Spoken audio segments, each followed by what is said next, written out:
Simulate motion. I pledge allegiance to the flag of the United States of America and to the republic for which it stands, one nation, under God, indivisible, with liberty and justice for all. All right, Belinda, can we get a roll call, please? Blair. Here. Broughton. Here. Tacoma. Here. Marshall. Here. Thurman. Here. Unruh. Present. Rumble. Here. All right, we're looking for a motion to approve the agenda. I'll make a motion to approve the agenda as presented. I'll support. All right, all those in favor, please signify by saying aye. Aye. Motion carries. All right, brings us into our reports. We have a treasury report.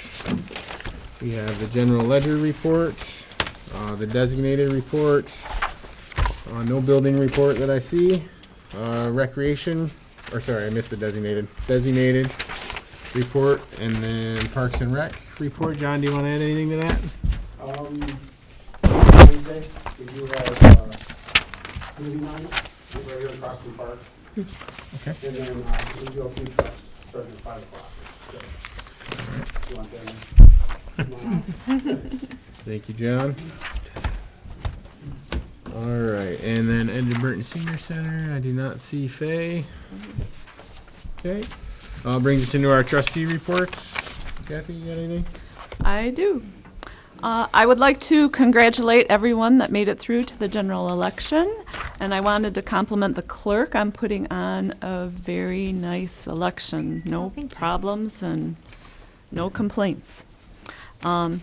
So when I was out campaigning, I just wanted to share a couple things with the board that I was hearing complaints about. One of them was the gravel that was put down. They were complaining about the clay in the gravel being slippery, and a lot of the small cars were getting stuck, especially with the rain. If you went down Woolley Road, that was a really bad one. But so I'm just suggesting that next year when we gravel the roads, we put on a better gravel product that doesn't have the clay in it. I also heard complaints regarding the speed limits. And I know in a lot of cases there's not much we can do, but they did pass some legislation that was easing up on some of the speed limit regulations, and maybe in a few instances we can look into those. And then I also heard a lot of complaints about the taxes, because we have the high inflation rates and then everyone's taxes got raised 5%. So I was getting complaints about increase in taxes, and so that's been tough on the residents. And that's it. Steve? None of my committees met, so nothing. Bob? Had an election committee meeting, and congratulations, Rosalind, for a well-run election. Thank you. Went to a Septemberfest meeting, have another one coming up, actually two of them coming up next couple of weeks, don't we? And for anybody that missed it, you missed a good time going to Cook's grand opening. Holy smokes, it's quite the building they have up there now. Yes, it is. And of course, the ice cream is delicious, so. I only went there for the grand opening, though, not the ice cream. Me too, Bob, me too. Dana? None of my committees met this month, but I did want to also say to Rosalind, hats off. It seemed like the election ran smooth, so good job with all the changes to it. I also had written down to mention about food trucks and the movie night this coming Wednesday, since I'm on the Parks and Rec subcommittee. And I also, just to get it, I know it's far out, but people's calendars, that the Christmas parade's being moved to a Friday night this year. So it's going to be the first Friday of the month, which is December 6th.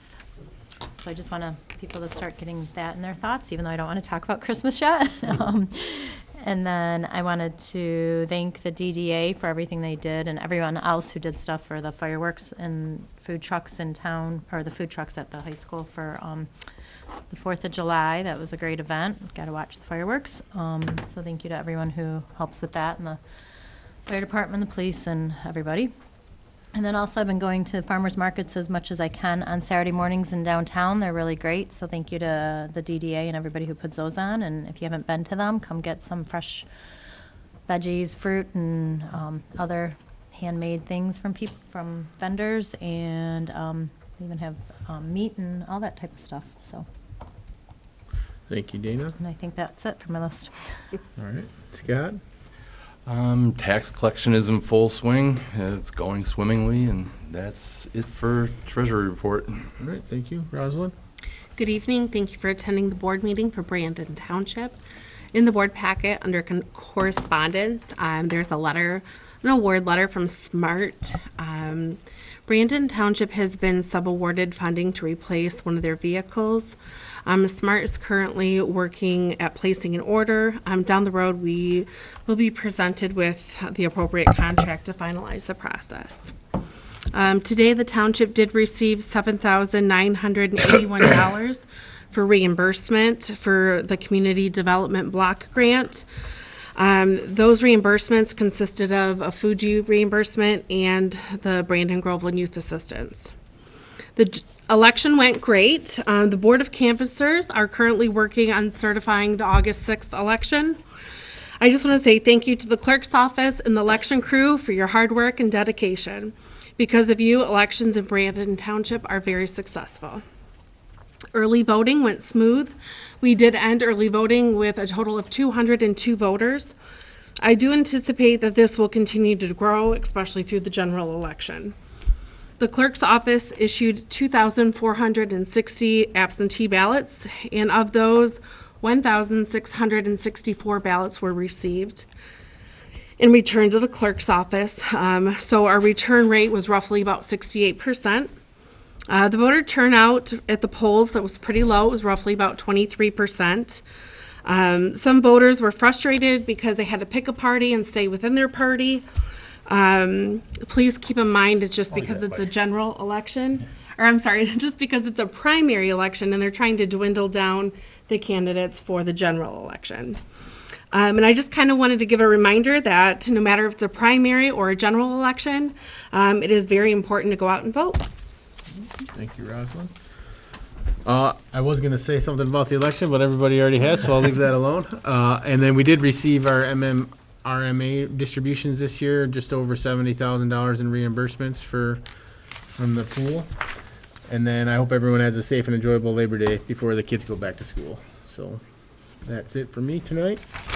And that brings us into our correspondence. We have a SMART award letter, the Planning Commission meeting minutes of May 14th, 2024, and the Election Commission meeting minutes of January 31st of 2024. All right. And that brings us into citizens' comments on agenda items only. So a reminder, anybody that wants to talk right now, you get 3 minutes. Please state your name and make sure it's about an agenda item. So is there anybody who would like to come up now? Okay, not seeing any. We will move on. That brings us to the consent agenda, which has the regular meeting minutes of July 1, 2024, regular bills in the amount of $46,083.21, and prepays in the amount of $466,178.12. Looking for a I'll motion make to a approve. motion to approve this consent agenda as presented. I will second it. Was that Steve or? Unreal. Steve. Rosalind said Steve, so. All right. Any questions on that? No. Can we get a roll call, please, Belinda? Sure. Thurman? Yes. Unruh? Yes. Blair? Yes. Broughton? Yes. DePalma? Yes. Marshall? Yes. Rumble? Yes. Motion carries. There is no unfinished business. We do have a closed session, but the attorney's not here yet, so I guess we will move on and then come back and go into closed session when he gets here. Table that. Yep. So we will table somebody want to make a motion to table that for now? I'll make a motion to table item A, I'll B, support it. and C Okay. until the attorney appears. All right. I'll And support. Dana. All right. And we'll just roll call it too. Can we roll call that too, Belinda? Yes, I can. Unruh? Yes. Blair?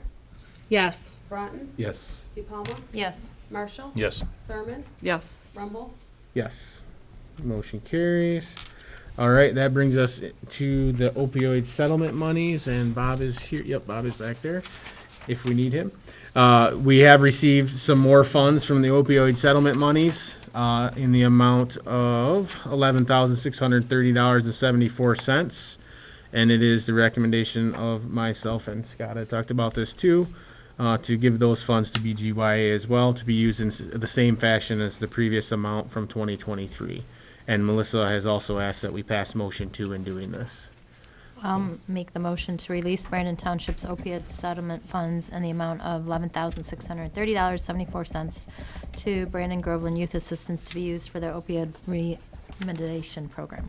Can I ask, the way you've got this set up here, is the reason for the 25,000 is just to cover, because we're probably expecting more checks, and so we don't have to keep bringing to the board every month? Is that, No, that's to cover the last one and this Previous. one okay, in the budget to amend it, because we didn't account for that much. right. But we're gonna have to keep doing that as we receive more checks then? Yep. I'll second motion 1. Okay, any additional questions on motion 1? All right, can we roll call that, please? Blair, Yes. Broughton, Yes. Palma, Yes. Marshall, Yes. Thurman, Yes. Unruh, Yes. Rumble. Yes. Motion carries. All right. And thank you. Yep, thank you, Bob. Bob. Motion 2, would somebody like to make that motion? I'll make a motion to increase the budget expense for youth assistance 101-272-817.000 for the opioid settlement disbursements, a plus $25,000 with offset to the miscellaneous revenue of 101-000-684.000. I'll support. Thank you, Steve. Thank you, Dana. Any additional questions on motion 2? All right, can we get a roll call, please? Broughton, Yes. Palma, Yes. Marshall, Yes. Thurman, Yes. Unruh, Yes. Blair, Yes. Rumble. Yes. Motion carries. John, you want to come up for the Parks and Rec motions? The first one is DNR Grant 3, Park Development Fees. Okay, so in July, we received past invoices from HRC in the amount totaling $23,437. These invoices are part of the Comfort Station project, DNR Grant 3 development.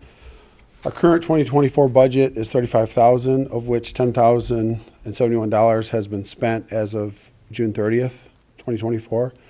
With this project in pre-construction phase and expected to run through 2024, a budget amendment is needed. All right. So can you explain, I meant to ask you this earlier, John. Sorry. Why is the professional fee part of that going from 35 to 65? Because it's Hubble, Roth, and Clark. Right. Well, that's not a good enough reason. Just because just because that's their name? Well, no, because it took a lot longer to do it, number one, and they had to have many more meetings and deal with the DNR multiples times when they. It's gone on and we haven't been able to find the provider with the proper building, so we have to continue to look for a proper building. So they've had to do a lot more than initially anticipated.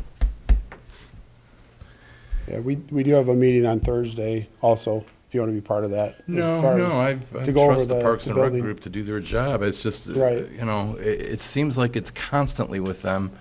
Guess what? Whatever we're telling you right now, it's going to end up being twice that much. Yep, I agree with. And at what point do we consider looking for a new group? I don't know if it's all that. I think part of it is the process of getting the grant by the time you make but when we apply for the grant, and then how long is it till you get the grant, and then you already start construction, and the way that costs just keep going up over time, like everything else. Well, I would like, think you that know. as a planning company, they would have the vision to know that we're giving you numbers right now. We know you're not going to be able to exercise them tomorrow, so here's what the real number should be. You know, I feel like we're paying them a lot of money, and they just make numbers up out of the air. So anyway, I don't know if they could foresee the increases and then the not being able to find somebody to do the work, or like the building that needed to be, so that took longer too. Right. Does anybody want to make the motion? All right, well, I'll make motion one to amend the budget for account 101-763-801-299 for additional professional fees of $35,000 for a total amended budget of $65,000. I'll support. Okay, any additional questions? No, but we do have to pay them, Okay, can we get a roll call, please? although I agree with Scott. Yes. Marshall, Yeah. Thurman, Yes. Unruh, Yes.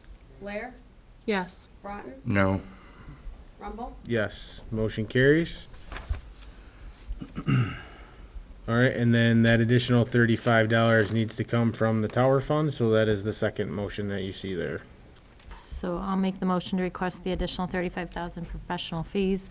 The additional 35,000 to come from 101-000-385.000 designated general fund tower funds. All right. I will second that. And I just wanted to say that that's what the tower funds are there for, was for the park. So it's not like it's coming from elsewhere. It's coming from what the tower funds were used for, so. Right. I'm sorry, who seconded that? I did. Rosalind. Mm-hmm. All right, any additional questions? Roll call, please. Marshall, Yes. Thurman, Yes. Unruh, Yes. Blair, Yes. Broughton, Yes. DePalma, Yes. Rumble, Yes. Motion carries. All right, and then the second one is the electrical update at the park. Yeah, so in November 2023, we met with the DTE, I'm sorry, regarding our electrical requirements at Hadley Park for the new conference station and gazebo, as well as the basic future enhancements like ball fields, additional lights, additional water wells, things like that. The current electrical service in the park is set in the very northeast corner, and I gave you guys like a little map and with a blue dot on it. That's where the current electrical is, so you have a visual. It provides power to the parking lot, the current water well, the two pavilions, and the sliding hill. Based on our current demand, as well as the distance from the existing DTE pedestal, it is not enough power to meet the needs with the two new structures that are going up. DTE provided us with cost estimate to add the necessary power to these two locations and any potential future basic electrical requirements. DTE is the sole provider of this surface, therefore it cannot be bid. There's no bidding on this project. The intention is to use sewer infrastructure funds from the general fund designated to complete the updated electrical service to the park as explained. Question. So they came out last November, and they're just giving you the estimate now? Pretty much. Okay. Is that going to kind of be a prelude to how fast they're going to put the electrical in? So I talked to Jason Walton, and he explained too that it's about, and they did too, they said once the board approves it, it's about a 6 to 10 week turnaround for them to come out and actually do it. So, and he was pretty Got confident to with hold those them to estimates. it, right, Chief? So does that 69,000, does that include I'm assuming these are going to be buried lines, and so is that including all the trench work and everything? And is it something that we could have done ourselves Yeah, and We just have to let do them? that, right? Yeah, We are doing we're that. handling we the are. trench work. Yeah, Okay. me and the parks guys are gonna trench. Okay. The 24-inch, and then Wilton's gonna inspect it all, and make sure we're all good to go. Plus, Okay. they will anyway, before they drop the line, so. Okay. Yep, So does the 69 cover the trench work, or is 69 just the DTE, everything. everything? Yeah, to get to those two locations that are on your site map. And then this is taking into account like the quotes based on current pricing, so we don't have to worry about price increase, basically? Since it was from November of '23. Well, no, they just gave me the price. Oh, they just gave you the Yeah, price, it- that's just when they and- came out. Yeah, and in talking to Jason and everything, we overestimated a little just in case they came back with a little bit higher price based on his past experience. And like you said, you've tried to get it so we don't run into this, because it wasn't done, when it was first done, it wasn't done considering everything at the park, but this now should hopefully cover anything else that's done. at the Yeah, park. so talking to DTE, with the new transformer, if you look at the north side of the park, the new transformer will be located near like the basketball courts. Gotcha. They can run up to 800 feet away from there and put in another transformer in the future if we ever were to need it, and it would be the same amount of power. Okay, So, yep. Originally, when we first talked to them, we talked about a 3-phase, but it would add at least $30,000 more to the price, and it's a little unnecessary since it is a park, and we're not looking at putting a big building out there or Right. other type of structures. Right. And thank you for having them come out so that we could figure out that we didn't need three-phase. Yeah. Because I know our engineers were pushing for that. Yeah, DTE was too. They Oh, wanted, were they? yeah, Yeah. we were gonna run it across from Ojo's, across the street, but they really wanted us to do that too, but it's not really necessary for Right. the scope of what we're looking to do now or probably in the future. All right, would anybody like to make motion one? I'll make a motion to approve the spending of $69,000 for DTE for service upgrade to Hadley Park provided for designated general funds for sewer and infrastructure projects. I'll second that. All right, any additional comments? Roll call, please. Thurman, Yes. Unruh, Yes. Blair, Yes. Broughton, Yes. De Palma, Yes. Marshall, Yes. Rumble, Yes. Motion carries, and then we have motion two to do the budget amendment related to that. I'll make the motion to amend the budget for 101-752-977.105.150. Land improvements capitalized from $0 to $69,000, coming from 101-000-385.000 designated general fund infrastructure projects. Second that as well. Okay. Any additional questions there? All right, Belinda, can we get a roll call, please? Unruh, Yes. Blair, Yes. Broughton, Yes. De Palma, Yes. Marshall, Yes. Thurman, Yes. Rumble, Yes. Motion carries. And thank you, John. Chief? We have a couple fire department motions here that Chief's gonna go over with us. As far as DTE, if anybody's, currently building a house or anything, or may have, it took them 8 months, so good luck. Have you finally got yours in? Yeah, but 8 months. definitely a long process. So, get off my soapbox. Move on to, the first resolution is the multi-jurisdictional hazard mitigation plan. It's been a while since we've updated that one, but that is part of the Oakland County plan. You were forwarded the link to go retrieve the document. It was 977 pages, includes all the townships, cities, villages, townships inside Oakland County. This just adopts that plan and says that we are part of that plan. Should there ever be a disaster here, then we can apply for funds from federal resources, should we ever need them. I'll make a motion. Go ahead. I'll make a motion to approve the resolution authorizing the adoption of the Oakland County Multi-Jurisdictional Hazard Mitigation Plan as presented. Second. All right. Okay, Steve. sorry, who seconded that? Was that Steve. Steve, thank you. Yep. All right, any additional questions? Okay, seeing none, we'll roll call, please. Blair, Yes. Broughton, Yes. De Palma, Yes. Marshall, Yes. Thurman, Yes. Unruh, Yes. Rumble, Yes. Motion carries. Chief? Okay. So the next one is the resolution to adopt the Emergency Operations Support Plan. You can see the last time that we did that was in March of 2020. They update them about every 4 years. And it's pretty much the same, just different characters in there. I have a question. So at the bottom of this resolution where it says now therefore the Charter Township of Brandon Council. I think- Oh, I missed the word council. It Well, should be, in the old one, it says Board of Trustees, so Yes. I'm pretty sure that's how you wanted it to appear. Yep. So, Yes, so if please. we approve this, do we approve it as amended or Yeah, I would do as amended? Okay. okay. All right, so I'll go ahead and make a motion to approve the resolution authorizing the adoption of the Charter Township of Brandon Emergency Operations Support Plan as amended. Second. All right. Steve, thank you. All right, any additional comments?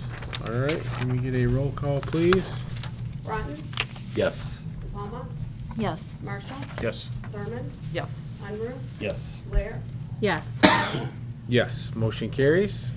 That brings us to the next resolution. Thank you for catching that. I I thought I changed it, did the, find and replace. Told you that the other day. In the I meeting. know, I fixed it on, never mind. Because all I'm gonna do is make myself look sillier, so I'll just stop. So the next item is to purchase a new ambulance. We have a chassis that is available for us to put our ambulance on. It'll be a new chassis, new box, the whole thing. The cost for that, first off, I need to say that ambulance was initially purchased in 2000 by him. We remounted it, and I'm referring to the old fire chief, so. I had to leave in the old part, so. Anyways, so we remounted it in 2011, and now we're 13 years later, and it needs to be replaced. So that replacement cost by going with EV Plus is $289,774. By going with them, it saved us approximately $75,000. He was able to lock in some prices for us. So you have a motion at the bottom. If you have any questions, be more than happy to answer them. Oh, I was just going to say, it looked like your budget in the ambulance fund had a carry forward of around 800,000 or so. Yes. Yep. So you have plenty of funds. Yeah, and actually, the ambulance won't be paid for. All we're paying for is the initial deposit for the ambulance, and then the ambulance will be paid out of the 2025 budget. And I've already got that in there to the budget, for the budget workshop. What's Like- the, Oh, go ahead. what's the turnaround time for the, We probably won't see it until early spring. Well, this is one you've been planning on as you've been. Yeah, it's in the schedule. And Yep, that schedule is Yep. one that's been in the schedule, so. yep. I'll make the motion to approve the purchase of a replacement ambulance from EV Plus for $289,774 and to place a deposit in the amount of 10%, $28,977.40 from account number 210-344-981-000 from the 2024 budget, with the final payment of $260,796.60 to be paid upon delivery in 2025 from the same account number in the 2025 budget, and dispose of the old ambulance in an approved manner, either auction or trade-in. I will second that. Thank you, Kathy. Thank you, Rosalind. Any other questions for Chief? Okay, can we get a roll call, please? DePalma, Yes. Marshall, yes. Thurman, Yes. Unruh, Yes. Blair, Yes. Rotten, Yes. Trumbull. Yes. Motion carries. Thank you. Chief, one more. All right, so the last one, the Michigan Department of Labor and Economic Opportunity put out a fire gear grant, and that turnout gear grant is only to be used for full-time staff, and it's to be used as a second set of gear for our full-time personnel. So that way, if they're at a fire, they get back, they can take that gear off, and if they get another call before the other gear gets decontaminated, washed, dried, all that, they can put this other set of gear on and go. We did apply for it. We were awarded for all of our 24-hour shift personnel. They excluded all the other full-time staff, which would be myself, the assistant chief, and the EMS coordinator. They had limited funds, so they had to start cutting somewhere, so they cut that from all full-time agencies. So what I'm asking for is to purchase 15 sets of the turnout gear. This will include coats, boots, pants. We are looking to keep it a single source provider because it's gear that we already are currently using and we're very happy with, and it provides the protection that our staff has and that we need at this point in time. And then once we purchase it, this is a refundable grant, I guess is the easiest way to say it. Once we purchase it, then we submit the bills, and then they'll pay us back. But for the audience, if they're paying attention, our net cost is really just $235, right? Per set of gear. Per set of gear, Yeah. right? Yep. Yeah. It's good. Pretty Yeah. cheap, Yeah. which is nothing, Yeah. yeah. I'll Yeah, make, that's really cheap. I'd like to get that deal. so I'll make the motion to approve the purchase of 15 sets of turnout gear from MES as a sole source provider for the turnout gear for $56,025 from account number 205-344-740.205, and to transfer $56,025 from our carry forward to account 205-344-740.205 fire gear. I will second that. Okay. Any additional questions? All right, can we roll call that, please? Marshall, Yes. Thurman, Yes. Unruh, Yes. Blair, Yes. Broughton, Yes. Palma, Yes. Rumble. Yes. Motion carries. Excellent, thank you. Thank you, Chief. Thanks. All right, and that brings us to Rosalind's motion. Okay, so what we have is a nonprofit recognition. The Junior Blackhawks is a 501c3 nonprofit organization that provides competitive youth programs to children in our community. And they are actually in the process of trying to obtain a gaming license through a charitable gaming division through the state.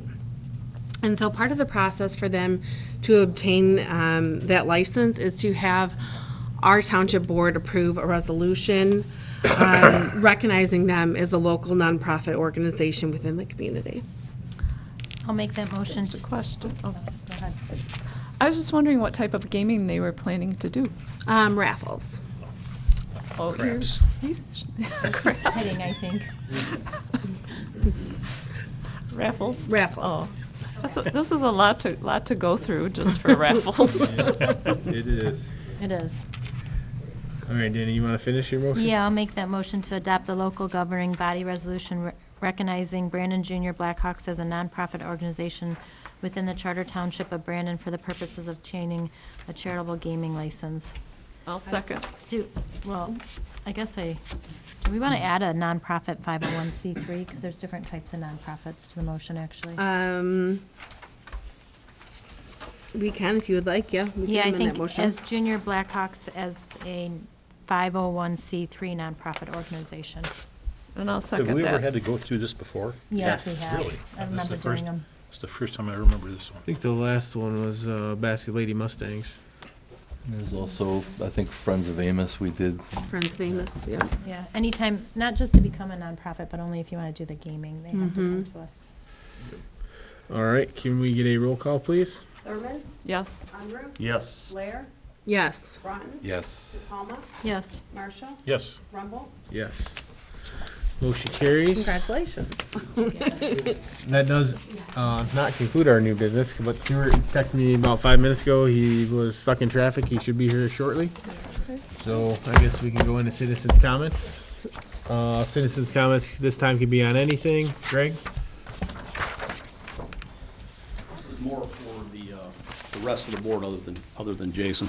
301 Sleepy Hollow has never went away. It's kind of reared its ugly head in the last couple of weeks.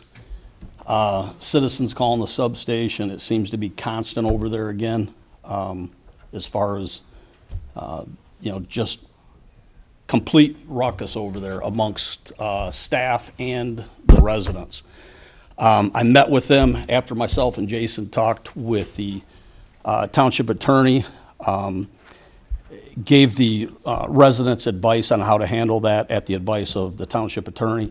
And then I assured them that anytime that they had proof of who that resident is by video, any means possible, that we would start ticketing the residents of the home, even though they're challenged, as well as the responsible Caregiver. staff that work there. And that's coming at the advice of the other township attorney, Pete Keenan, as a way to get the owner of that company as well as staff into court. Because what's going on is that down in Independence, they kind of adopted the same thing. And I said, as long as we have proof, if we ticket them, that gets them into the court system. And then at some point, the judges down there are ordering the group home owners to get rid of those problem residents and move them to other locations. I've had 2 deputies assaulted by one staff member or one resident there in the last 2 weeks. One of the firemen was assaulted by that same resident. They're attempting to break into people's homes. It's been nonstop. So through Jason and the township attorneys, we've given those residents advice. The township attorney is going to send those residents a letter as to how to deal with that. But I assured the residents that I would bring it up tonight. Lieutenant, did you see the video that the residents took? Yeah, I've seen all of them. All right. It's nonstop. I mean, those people are living in absolute fear. These people show up on their porches at all times of the day, with staff members chasing them. And the problem is the staff, I think, is almost as big a problem as what the resident is.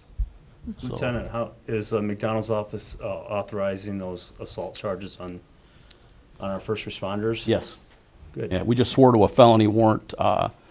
My female officer was punched in the face by one of them 2 weeks ago. One of our male officers, and then one of the firemen as well. So, and it's the same person. The problem is that unless we're into the house and we have a crime against them, it is the only way that we're going to find out what they're actually there for. What is their criminal background? Right. And that was the problem that we had with them initially. They had residents there that shouldn't even have been there. So as I recall, when we discussed this last time, if there was a felony involved, they couldn't be there. So if you press felony charges on the one guy that punched out the female officer, Right. wouldn't that fulfill the felony charge? I'm not sure about that, because I'll tell you, the group homes are under such, they're protected under everything under the sun. It is so difficult to get anything done through the state or through Lara with those group homes. They're covered under everything. And I don't know how, some of these guys had, if you've been in jail, chances are today you have a felony record. And I don't know if you can exclude them just because they have a felony I record. thought that was part of the agreement we had It with them. was. That It was was part of the agreement. It might not be a Michigan law, but it was an agreement with that Right. facility Right. and the board that Yes. to continue. Yeah, They would but agree the not- state's not gonna uphold that.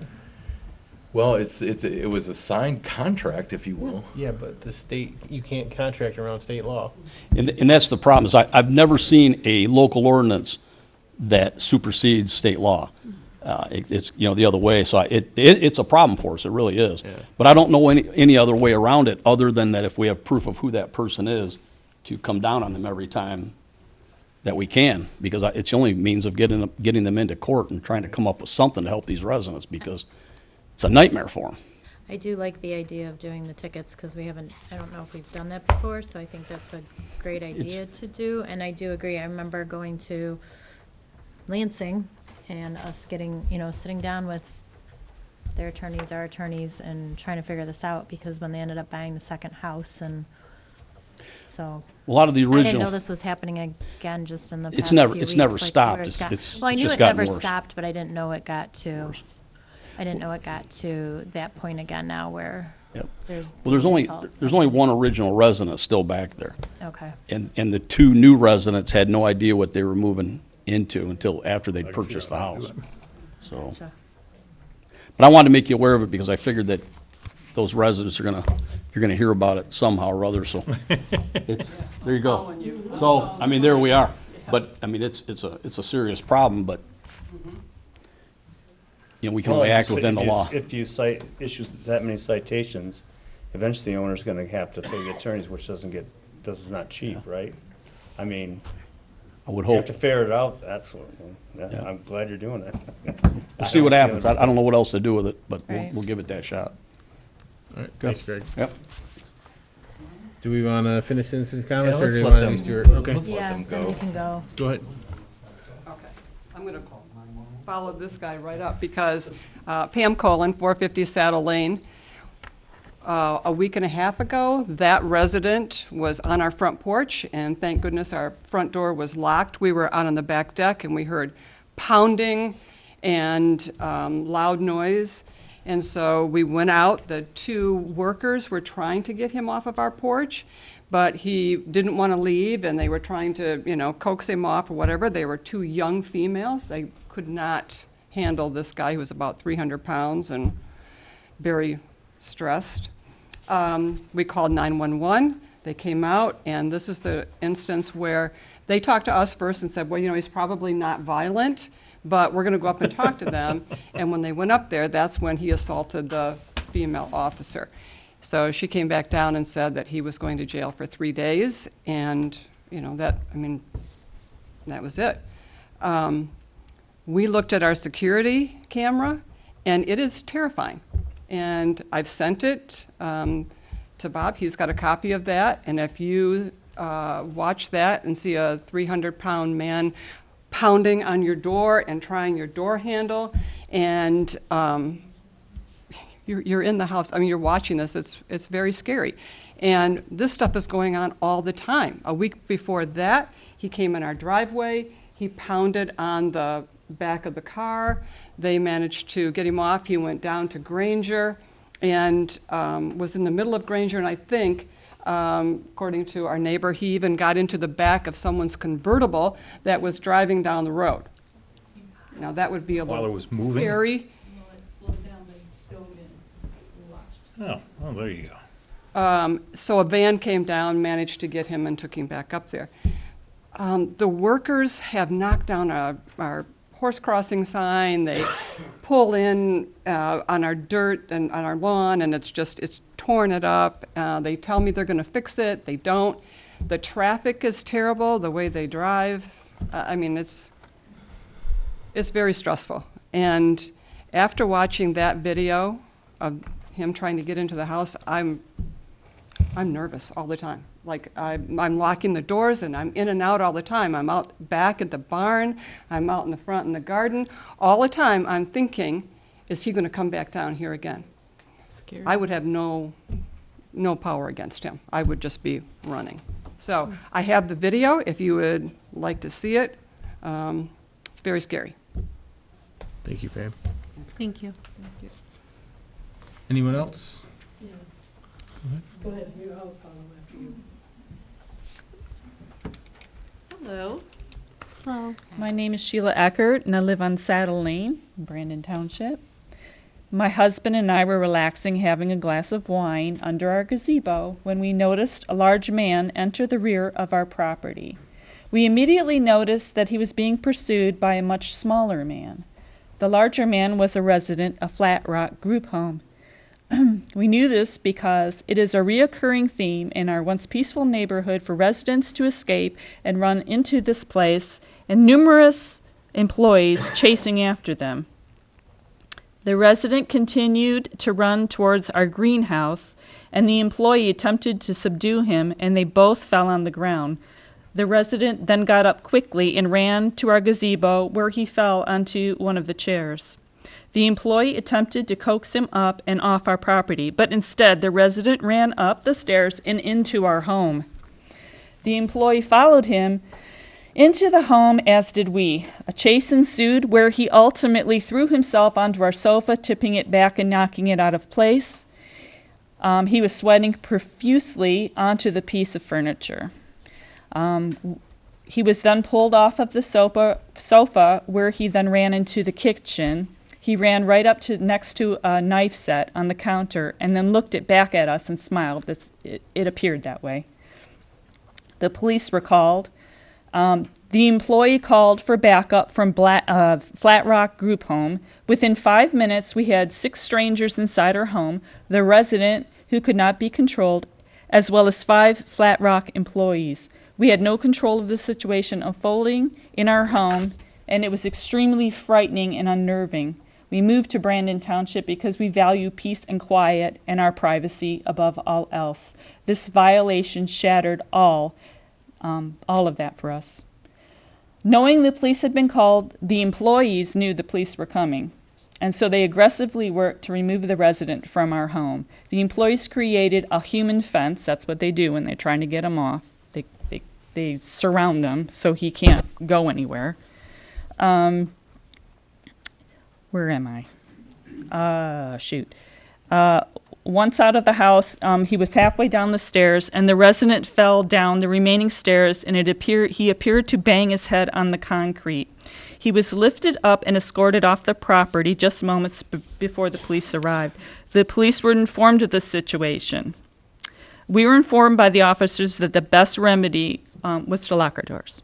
That's all we can do. Police reports were filed. This was the account of that one night. We were shaken by the experience, but assumed that it was over and wouldn't happen again. The assumption was very quickly shattered the very next day. The same resident showed up and attempted to come through the same door, and it was locked this time, and he was banging on it. My husband conducts meetings from his home office on the second floor of our home. He was on a conference call, and the noise was so loud that the participants of the call could hear it. He had to interrupt and end the conference call and go down and deal with the situation. Multiple employees of Flat Rock showed up once again to remove him from our property. It is clear to us that the arrogant owner of Flat Rock cares nothing for the neighbors in this once peaceful neighborhood where he runs two businesses. He never attempted to contact us or apologize for these actions. Fast forward to the recent events that occurred a week ago at the home of our neighbors on Saddle Lane, Pan and Margaret. My husband and I were again sitting outside in the gazebo, and we heard loud yelling and pounding. This was followed by a resident running down Saddle Lane and directly into traffic onto Granger Road. He was being pursued by a much smaller woman. A red convertible was driving by and had to stop to avoid hitting him. Once stopped, the resident jumped into the car, and the employee removed him from the car, and then the car sped off. Finally, we were once again invaded by the same Flat Rock resident as a host of employees in the middle of the afternoon on August 1st. Same story, loud noises, furniture being knocked out of its place in our gazebo. Nothing has changed. Bottom line, all of this could have been prevented if we had competent township officials that had the foresight to have ordinances in place that would have not allowed these extremely disruptive businesses to operate in the center of a very small family neighborhood. It was the residents who were the force that filed the paperwork, organized the meetings, filed the law reports, while our township leaders were off riding horses and taking vacations during a very turbulent time in our community. As a reminder, the first residents of Flat Rock were just really sex offenders. At that time, there was only one group home, and because the township did not take immediate action, Flat Rock was allowed to purchase another home in the same small neighborhood of just 7 homes. We feel you have failed us miserably. Several years into this nightmare, and here we are again at a township meeting telling you our story and hoping that someone on this board will take this seriously and take some action and help us. Thank you. Lieutenant, were charges on B&E pressed or filed against this guy? Obviously, it was a B&E. He broke into their house. I'd have to look at the warrant was filed on the assault. I don't think the prosecutor's office wrote it as a B&E. But on this incident, I don't know. I'd have to look back on it. We've had so many incidents there, you can't keep I get it. And whether the prosecutor's office follows through on it, I'd like to see charges of B&E brought against this guy. You know, part of the problem that I discovered with us is especially the bulk of those calls come on afternoon shift. And I have an opening at the substation. Our road patrol has 31 openings right now. So I have an opening. So what happens is I have guys on overtime from other substations that are not familiar with that location. So I sent an email out to all of my guys that under no circumstances will they go to that house on a complaint without talking to the resident that is the complainant, to go back to the house, whoever the complainant is, and to find out who the guardian is of that person that's at that place, and a ticket or some action will be taken. And I can't do anything more than that. I mean, the prosecutor's office writes what they write. Right, I understand that. So can you follow up with the B&E request? Yeah, I'll have to figure out which one that was. I can't imagine that they didn't. Did you have the date for that, ma'am? About a year and a half ago, my husband has. I don't know. I'd have to look. Okay, all right. Thanks, LT. Yep. All right, thanks. Anybody else? I will reminder though, these are supposed to be limited to 3 minutes. I was trying not to interrupt you. That's what that alarm was, just so you know. Yeah, that's okay. She wrote it all down. Yep. I will make sure I'm sure. I just wanted to wrap this up. I'm Margaret Green, 450 Saddle Lane. Just to paint a picture, there's only 2 houses on Saddle Lane. It's a private road, right off of Granger and Sashabaw. And Sheila's house, and it's our house. You go past our 2 houses, and it's a very short road. One, there's chronic speeding. We're already dealing with multiple car accidents at Granger, Sashabaw, Saddle Lane. People drive like idiots. You know, you've heard it. but there's multiple car accidents, and not just in the winter. So now we have all the employees that come in for their third shift, the 3 o'clock shift, and the 11 o'clock shift, they're speeding. We got chickens, we got dogs, we have horses, we have animals. So what have we done? We spent thousands of dollars to put up new fencing to keep our dogs out in case the residents are walking down Saddle Lane. We did that also to protect them. If they came onto our property, we know we're liable if something happens with our horses. So we're spending all sorts of money to protect us from folks who are just walking, not just onto our property, now into our homes. But it is the disruption of the employees as well. And I'm a former high school principal. I know some of my former students have worked there, and they've said what absolute chaos that place is. Nobody stays there very long, but they're making a lot of money, but they don't stay there very long because it's an incredibly difficult job. And in the beginning, as Sheila said, it was the whole neighborhood. All of the neighborhood got together. We pooled our money to get a lawyer and to fight the criminals. I mean, they had just been released as, sexual criminals. It was an abomination. And we thought when we tackled that it was done. And if you drive up there, it's 5 very nice big houses on Sleepy Hollow after you pass our 2 houses. Quiet little neighborhood. And you can hear every single night loudness, yelling, screaming, a lot of playing, a lot of, I don't even know if the employees work very much because there's a lot of partying up there, a lot of basketball playing, just a lot of noise. And I shame us because we've gotten so used to it that we haven't even thought about coming up here until this incident on our front porch. And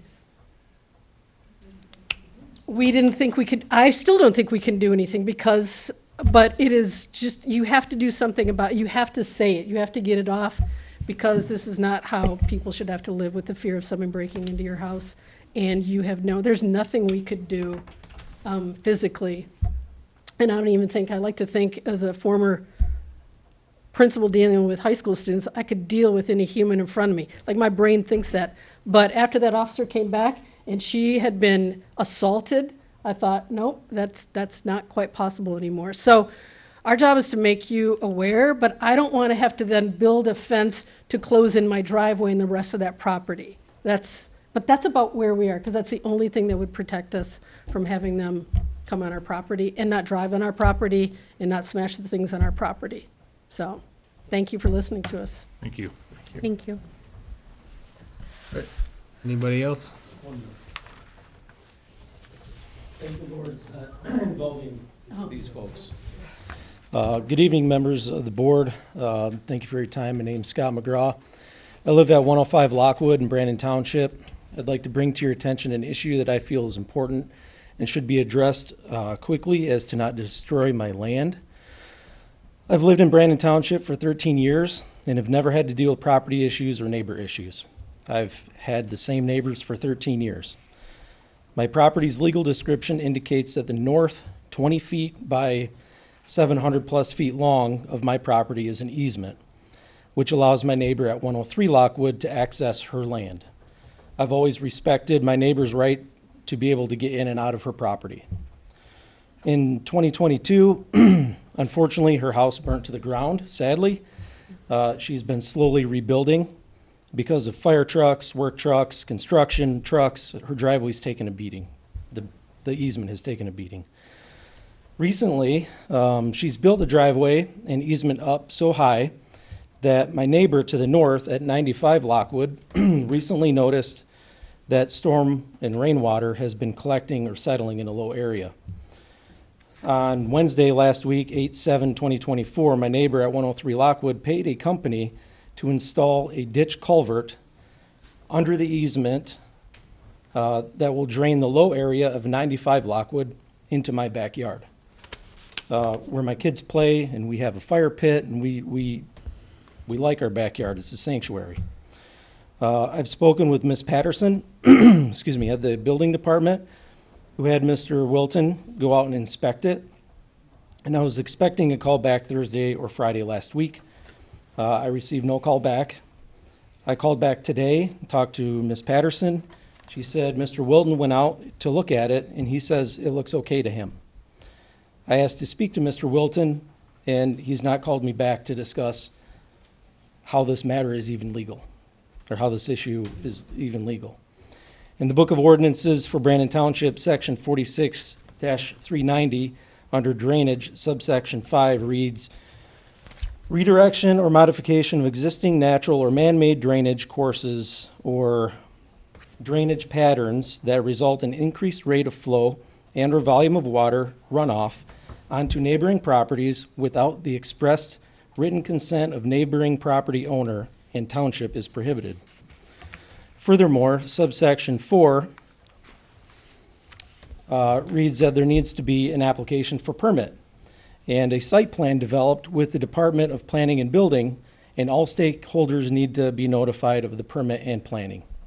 None of this took place. I do not and I did not give permission, and there was no permit or site plan developed. I understand how I don't understand how someone can turn my backyard into a ditch for unwanted rainwater. I'm only asking that the township do its due diligence investigating this ordinance violation before my backyard floods or further damage is caused. And I get it. Small townships, people wear a lot of different hats. I would at least just like a phone call back from Mr. Wilton so I can discuss this. Thank you. Thank you. Thank you. Anyone else?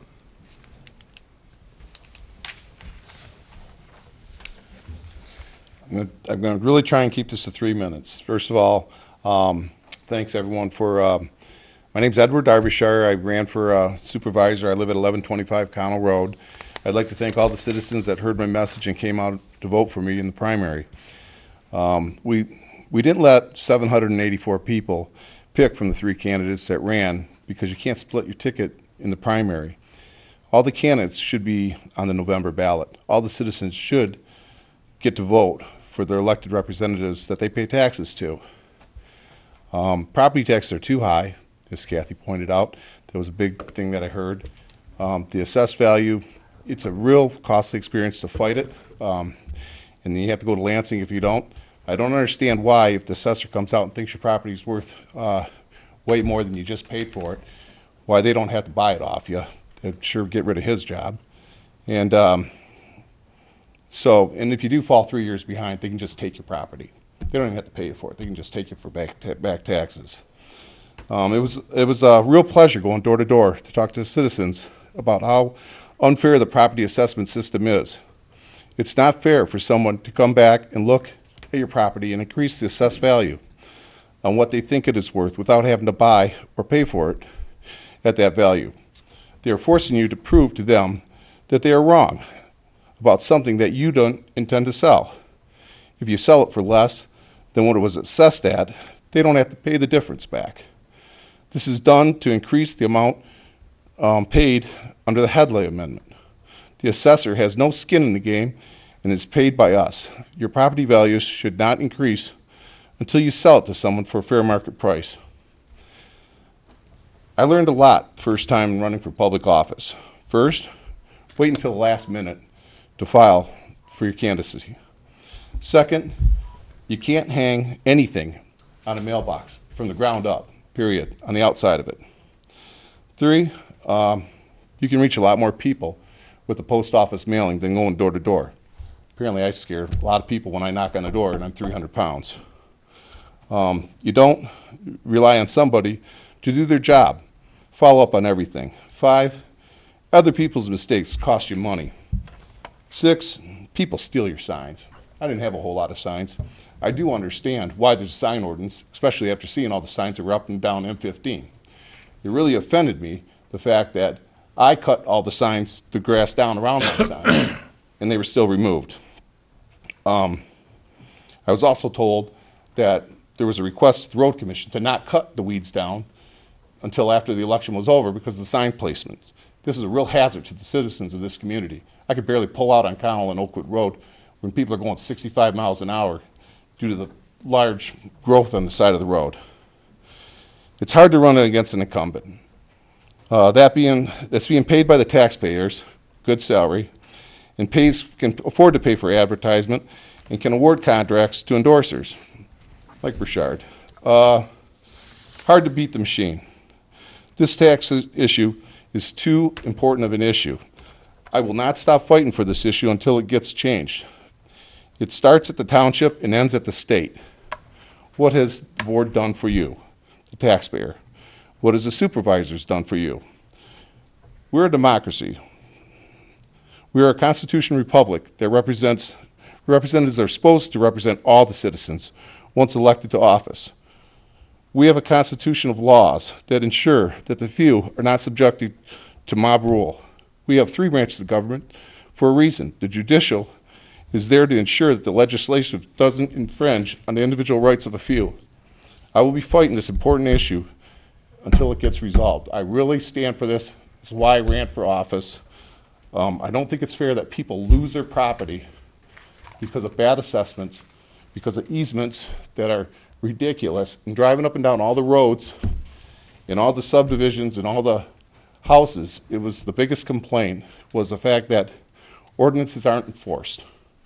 And that when you have setbacks, when you have driveway easements and they're violated, they don't feel that this board is being responsive to their needs. It's not acceptable.